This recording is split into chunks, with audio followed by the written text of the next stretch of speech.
Praise the Lord. ദൈവനാമം മഹത്വമുണ്ടായിരിക്കട്ടെ. കർത്താവിൻ്റെ പാദവീഴ്ത്തി പ്രഭാതയാമത്തിൽ നാം ആയിരിക്കുമ്പോൾ ഇന്നത്തെ ചിന്തയ്ക്കായിട്ട് പറയുവാൻ ആഗ്രഹിക്കുന്നത് കിരീടങ്ങളെ പറ്റിയാണ്. പുതിയ നിയമ വിശ്വാസികൾക്കുള്ള കിരീടങ്ങൾ എത്ര, അവ ഏതെല്ലാം? ഹല്ലേലൂയ. നമുക്ക് കിരീടം എന്ന് പറയുന്നത് തേജസ്സിൻ്റെയും മഹത്വത്തിൻ്റെയും അടയാളമാണ്. ഹല്ലേലൂയ. പുതിയ നിയമ വിശ്വാസികൾക്കുള്ള കിരീടങ്ങൾ 6 എണ്ണമാണുള്ളത്. 1 വാടാത്ത കിരീടം, 2 പ്രശംസാ കിരീടം, 3 നീതിയുടെ കിരീടം, 4 ജീവന്റെ കിരീടം, 5 തേജസ്സിന്റെ വാടാത്ത കിരീടം, 6 പൊൻകിരീടം. നമുക്ക് ഓരോന്നായിട്ടൊന്ന് ചിന്തിച്ചു നോക്കാം.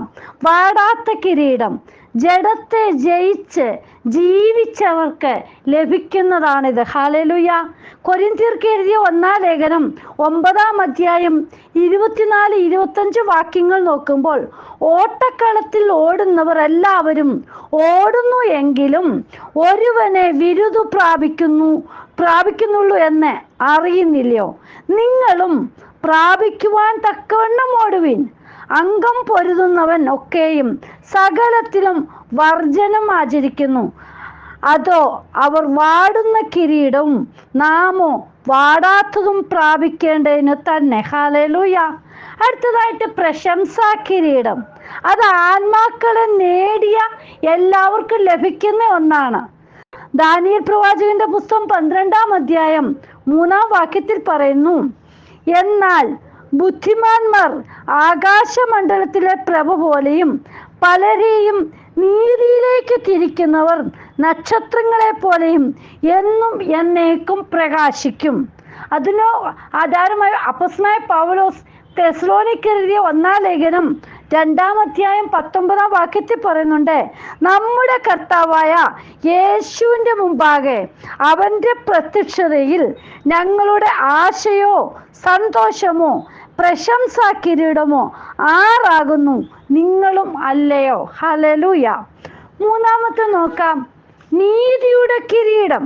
ഇത് വിശ്വാസത്തിൽ ഉറച്ചു നിൽക്കുന്നവർക്ക് ഹല്ലേലൂയ ഉള്ളതാണ്. ഹല്ലേലൂയ. എബ്രായർക്ക് ലേഖനം 3-ാം അധ്യായം 14-ാം വാക്യത്തിൽ പറയുന്നുണ്ട്, ആദ്യ വിശ്വാസം അവസാനത്തോളം മുറുകെ പിടിച്ചുകൊണ്ടാൽ നാം ക്രിസ്തുവിൽ പങ്കാളികളായി തീർന്നിരിക്കുന്നുവല്ലോ.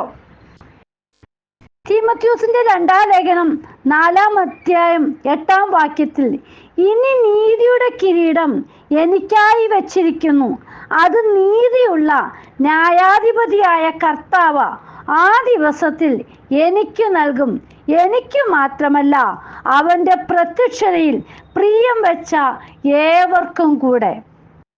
അടുത്തതായിട്ട് 4-ാമത്തെ ജീവന്റെ കിരീടം. ഇത് രക്തസാക്ഷികൾക്കും പരീക്ഷ സഹിച്ചവർക്കും ഉള്ളതാണ്. യാക്കോബ് അപ്പോസ്തലന്റെ പുസ്തകം 1-ാം അധ്യായം 12-ാം വാക്യത്തിൽ പറയുന്നു, പരീക്ഷ സഹിക്കുന്ന മനുഷ്യൻ ഭാഗ്യവാൻ, അവൻ കൊള്ളാകുന്നവനായി തെളിഞ്ഞ ശേഷം കർത്താവ് തന്നെ സ്നേഹിക്കുന്നവർക്ക് വാഗ്ദത്തം ചെയ്ത ജീവകിരീടം പ്രാപിക്കും. അടുത്തതായിട്ട് സ്മുർണ സഭയ്ക്ക് വാഗ്ദാനമായിട്ട് ഈ ജീവകിരീടത്തെ പറ്റി പറയുന്നുണ്ട്. വെളിപ്പാട് പുസ്തകം 2-10 മരണപര്യന്തം വിശ്വസ്തനായിരിക്ക, എന്നാൽ ഞാൻ ജീവകിരീടം നിനക്ക് തരും. ഹല്ലേലൂയ. 5-ാമത്തെ തേജസ്സിന്റെ വാടാത്ത കിരീടം. ഇത് അധികാരം നേതൃത്വ മനോഭാവമില്ലാതെ വിശ്വസ്തയോടെ ആടുകളെ മേയ്ക്കുന്ന ഇടയന്മാർക്ക് ലഭിക്കുന്നതാണ്. എഗസ്കേൽ പ്രവാചകന്റെ പുസ്തകം 34-ാം അധ്യായം 4-ാം വാക്യത്തിൽ, നിങ്ങൾ ബലഹീനമായതിനെ ശക്തീകരിക്കുകയോ ദീനം പിടിച്ചതിനെ ചികിത്സിക്കുകയോ ഒടിഞ്ഞതിനെ മുറിവ് കെട്ടുകയോ ചിതറിപ്പോയതിനെ അന്വേഷിക്കുക ചെയ്യാതെ കഠിനതയോടും ക്രൂരതയോടും കൂടെ അവയെ ഭരിച്ചിരിക്കുന്നു. നോക്കൂ, പത്രോസ് അപ്പോസ്തലന്റെ 1-ാം ലേഖനം 5-ാം അധ്യായം 4-ാം വാക്യത്തിൽ പറയുന്നുണ്ട്, എന്നാൽ ഇടയ ശ്രേഷ്ഠൻ പ്രത്യക്ഷനാകുമ്പോൾ നിങ്ങൾ തേജസ്സിന്റെ വാടാത്ത കിരീടം പ്രാപിക്കും. ഹല്ലേലൂയ. അടുത്തതായിട്ടാണ് ആറാമത്തെ പൊൻകിരീടം. ഇത് വിശ്വാസികൾക്ക് പൊതുവായിട്ടുള്ളതാണ്. ഹല്ലേലൂയ.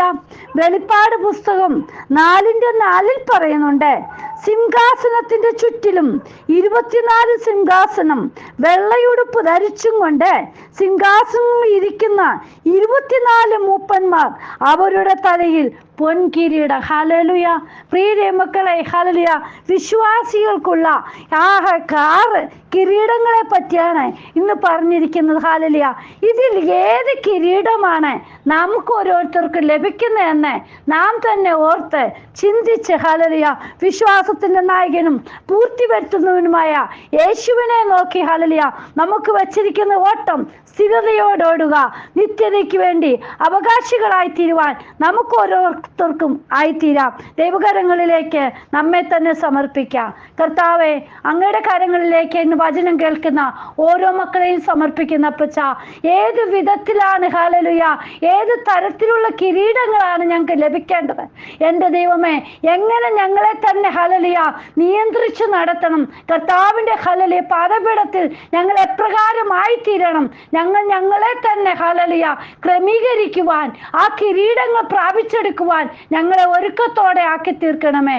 കർത്താവിൻ്റെ കരങ്ങളിലേക്ക് സമ്പൂർണമായി വചനം കേൾക്കുന്ന ഓരോ മക്കളെയും ഏൽപ്പിക്കുവാണ് കർത്താവ്. അതിനുവേണ്ടി ഓരോരുത്തരെ ഒരുക്കിയെടുക്കണം കർത്താവെ. കരങ്ങളിൽ സമർപ്പിക്കുന്നു. പ്രാർത്ഥന കേട്ടതിനായി സ്തോത്രം. യേശുവിൻ നാമത്തിൽ തന്നെ. Amen. God bless you all. ബിനുവജു, മുംബൈ. ഹല്ലേലൂയ. സ്തോത്രം.